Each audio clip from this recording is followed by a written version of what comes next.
Au téléphone avec nous, André Viard. Bonjour monsieur. Bonjour. Ancien matador et président de l'Observatoire national des cultures taurines. Et puis des politiques vont nous rejoindre.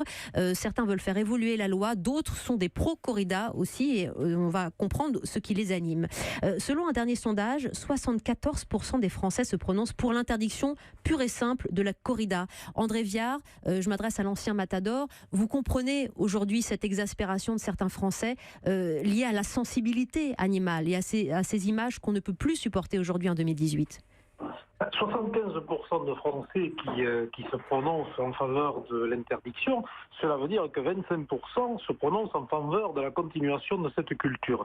25%, j'aimerais le rappeler ici, cela suffit pour être président de la République aujourd'hui dans notre pays.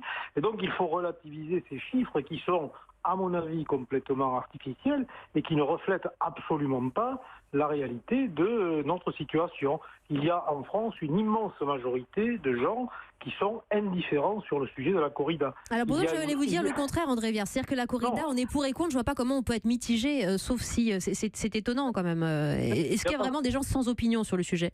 Si vous faites cette émission-là, c'est que vous pensez que la France est divisée en deux camps. Oui. Ce n'est pas le cas. Vous allez dans la rue, vous rencontrez les gens normaux, qu'est-ce que vous pensez de la corrida ? Je m'en fous, c'est ça la réponse qu'on vous fera le plus souvent.